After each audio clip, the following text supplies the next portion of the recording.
O negócio é o seguinte, tá? A taxa Selic ela vai cair e dessa vez eu me refiro já à próxima reunião do Copom, na próxima quarta-feira, onde está amplamente precificado que a taxa Selic vai cair algo entre 0,5% ou 0,25%. O mercado está meio dividido aí nessas estimativas, mas o fato é que a gente vai ver aí o início de um novo ciclo, o ciclo de queda das taxas de juros. E aí, meus amigos, as armadilhas vão aparecer. Você não pode cair nelas, né? Tá cheio de casca de banana jogadas pela pista e meu objetivo aqui nesse vídeo é te ajudar a não cair numa dessas cascas de bananas e, consequentemente, preservar e multiplicar o seu patrimônio. Tamo junto? Então presta muita atenção aqui no que eu vou te mostrar, mas antes já comenta até onde você acha que vai a taxa Selic nesse novo ciclo de queda.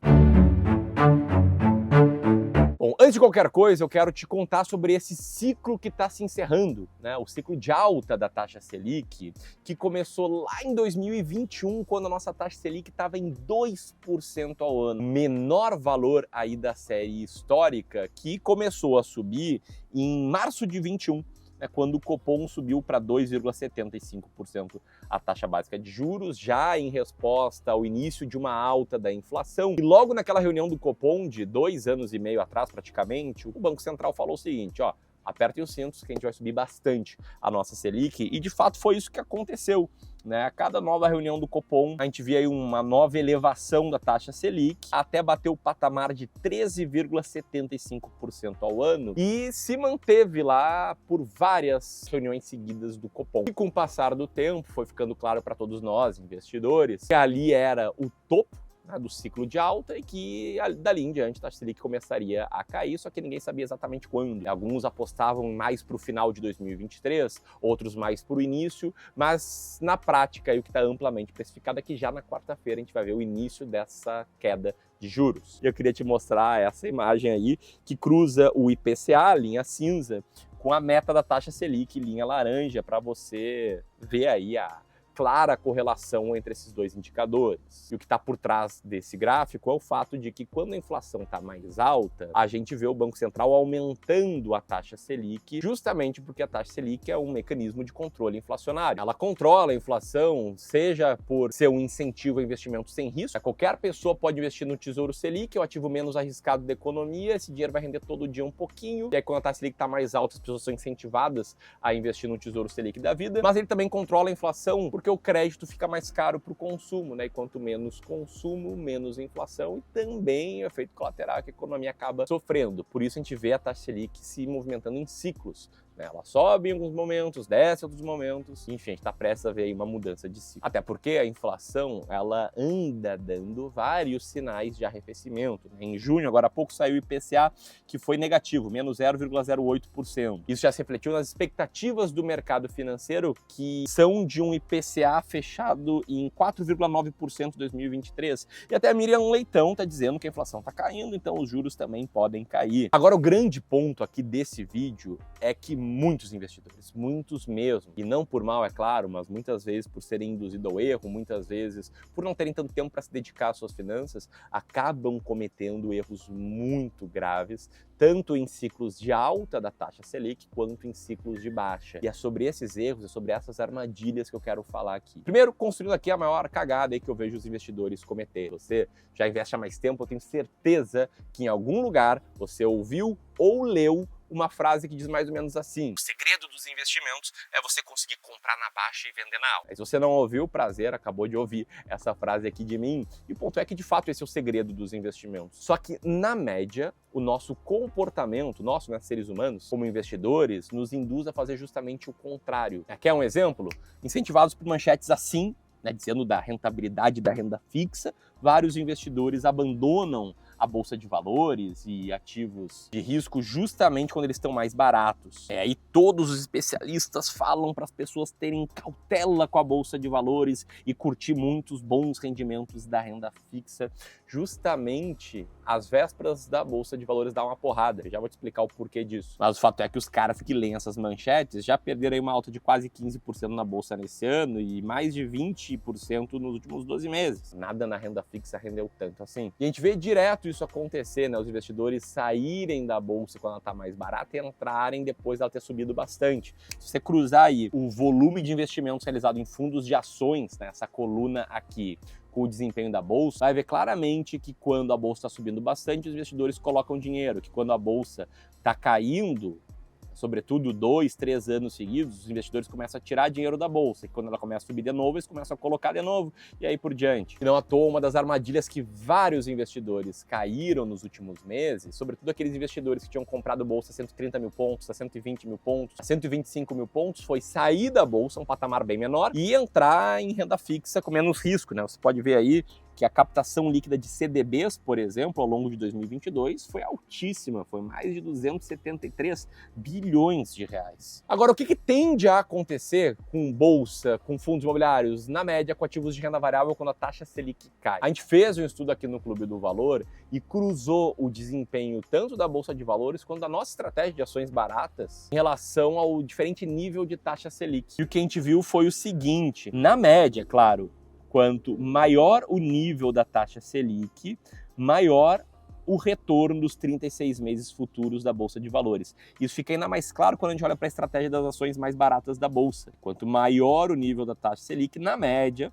maior o potencial de retorno nos 36 meses seguidos. Isso não acontece nem tanto por causa da taxa Selic, mas sim por causa da curva de juros futuros, ou seja, por conta da expectativa do mercado sobre qual vai ser a taxa de juros nos próximos anos. E a lógica é que quanto mais o mercado espera que vá ser o patamar da taxa de juros no futuro, mais baratos ficam os ativos de renda variável, como se a taxa de juros futuro fosse um balizador do retorno de longo prazo desses ativos de renda variável, ou seja, quando a taxa de juros futuro, a expectativa de uma Selic mais alta no futuro, está lá em cima, esses ativos de renda variável, eles caem ou eles não sobem tanto, meio como se fosse uma mola pressionando, e quando essas expectativas de juros futuros caem, esses ativos soltam e têm performances melhores. Isso é tudo, é claro, sem garantir aqui retorno futuro, porque renda variável tem influência de vários outros fatores, mas na média foi assim. Qualquer pessoa que entenda isso sobre como fazer um valuation, um fluxo de caixa descontado, entende que quanto maior for a taxa de desconto, ou seja, maior for a curva de juros futuros, menos valem os ativos hoje. Não à toa, o yield de tudo aumentou durante o ciclo de alta da Selic. Pode ver aqui que ao longo de 2021, início de 2022,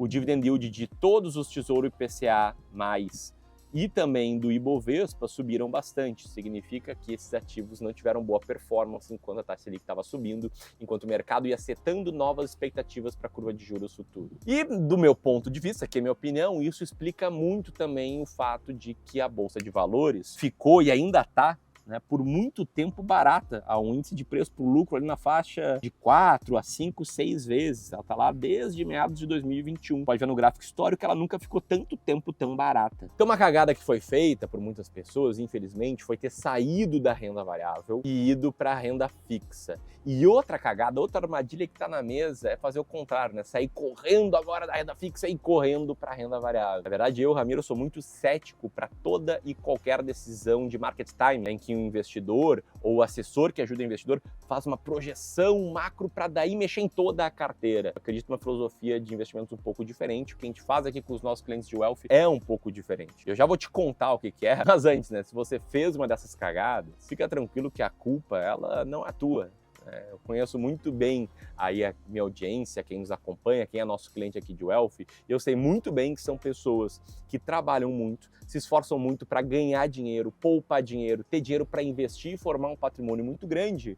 E muitas vezes estão constituindo família, né? Tem filhos pequenos ou adolescentes, ou vão ter filhos, às vezes tem que cuidar dos pais, às vezes tem os hobbies, enfim, não dá para conciliar tudo, não tem tempo para tudo, e aí muitas vezes essas mesmas pessoas acabam confiando em alguns profissionais para ajudar elas na tomada de decisão. E aqui entra um outro alerta, é para o fato de que a maioria dos profissionais hoje que ajudam investidores a tomar decisões, em especial aqui gerentes bancários, assessores de investimentos, eles têm pelas regras do jogo um conflito de interesse. Esses caras são profissionais comissionados, eles ganham cada vez que você compra ou vende um ativo. Então se você tá lá né, com pouco tempo para acompanhar o mercado, trabalhando demais, se esforçando para montar teu patrimônio, vê a taxa Selic aumentando, vê aquelas ações que você tem, aqueles fundos imobiliários performando mal, e você liga lá para o seu assessor e fala, poxa, eu não estou gostando aqui da minha carteira não está indo bem. Esse cara vai ter todo o incentivo do mundo para te falar, ok, vamos mudar a estratégia. Vamos comprar aqui um ativo que vai te proteger, o principal, né? Comprar um COIzinho, vamos comprar aqui uma CRIs para o longo prazo. E aí você achando que está mudando de estratégia, que está se protegendo, na verdade está pagando um monte de comissão. Eu falo isso com propriedade porque aqui no clube a gente analisa centenas de carteiras de clientes por semana, exatamente, centenas de carteiras por semana, e a gente vê muita coisa feia, né? A gente vê muitas carteiras cheias de COI, carteira sem liquidez nenhuma, só em ativos de renda fixa longo, com baixa liquidez. É super comum a gente ver isso, né? 15% de uma carteira com COI. Isso para investidores, às vezes de 1, 2 milhões de reais para investir. E infelizmente, se você tem esses ativos na sua carteira, se você identificou nas fotos que eu mostrei agora, coisas similares com a sua carteira, é sinal de que talvez você tenha caído também numa outra armadilha. E inclusive, se você quer que a gente dê uma olhada na tua carteira para conseguir entender o que tem nela, para conseguir te mostrar a taxa que você está pagando, para conseguir eventualmente apontar pontos de melhoria e te ajudar a investir melhor para preservar e multiplicar o seu patrimônio, caso você esteja assistindo esse vídeo e tem aí a partir de 500 mil reais, ou seja, 500 mil, 1 milhão, 2 milhões, 10, 20 milhões, a gente está com vagas abertas para uma sessão gratuita de análise e diagnóstico de carteira. É que você pode apertar nesse link aqui para agendar e aí um especialista aqui do Clube do Valor vai te ligar, vai te dizer como você está investindo, vai te mostrar um relatório super completo e 100% de transparência aqui, sem te achar pontos de melhoria, te fazer uma proposta para a gente te ajudar a implementar essas melhorias na tua carteira, te fazer pagar menos e ter um maior potencial de retorno. Dito isso, o que fazer? Tá? O que a gente faz aí com os nossos clientes de wealth, o que qualquer pessoa que tenha dinheiro investido pode fazer?